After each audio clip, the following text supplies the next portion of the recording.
Okay, so one more thing to talk about before we move on to actually using these things to make some music and listen to some music. Um, I talked about before something called the natural minor scale. That's what we've been working with. We've been working with the natural minor scale. Um, there are two other variations of the minor scale that we often use as well. Um, Now, these terms, I don't really care if you remember these terms. I'm not big on terms. Just remember that there's kind of exceptions to the minor scale and things that we've we've banged into the minor scale to make it serve our purposes a little bit better. Um, the first one is called the harmonic minor scale. Now, all the harmonic minor scale is it's the minor scale. So I have an A minor scale here. I'm going to go to the seventh scale degree, the G in this case. I'm going to raise it up by a half step. Now we have a harmonic minor scale. Now, why would I do that? Why would I need to alter this? The reason is I have a leading tone now. Leading tone means a note that feels like it pushes into another note. It leads into another note. And in most cases, probably all cases, it leads into the root, the name of the scale or the chord or whatever. So when I add this G sharp, when I raise the seventh, that note is going to feel like it pushes back into A. That really helps it establish that we are in the key of A because we feel this push into A. Let's hear this harmonic minor scale.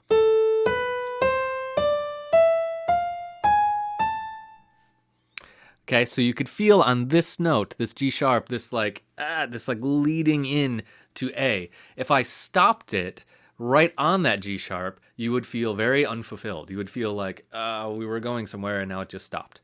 So let's actually try that. I'm going to stop it right on the G sharp.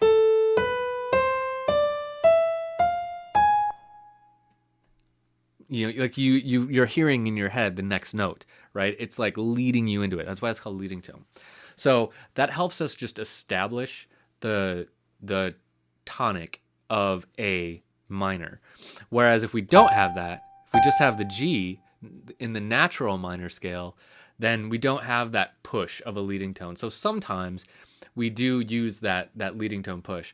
It also gives the scale a little bit different quality, right? Like it sounds different. It's got this kind of like I don't want to like stereotype, but this like kind of like older gypsy kind of sound from this gap and the leading tone. So there's a minor third in here, and there's also a leading tone. Let's hear it one more time. Right? So it's got that leading tone in there, and it feels good. Sometimes there's another variation of the minor scale, and it's called the melodic minor scale, and all that one is raising the sixth and the seventh. So this is our natural minor scale. To go to a melodic minor scale, we raise the sixth and the seventh. And that gives us kind of more of a leading tone. It also makes it so that some of our chords turn out major, which is important sometimes. So let's hear this one.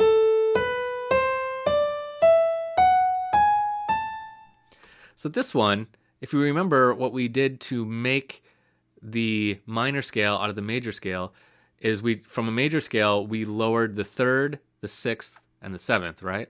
So now we've raised the sixth and the seventh, but kept the third low. So I've sort of made this like hybrid. The first half is minor, the second half is major, but that's a melodic minor scale. It feels like it leads into A very well. It does sound like a minor scale that evolves into a major scale over the course of it. You don't hear that kind of that minor third gap that I talked about a second ago. It's just different. But sometimes we use these in a minor scale, especially when we're working on melodies. We'll talk more about this kind of stuff when we get into working on melodies.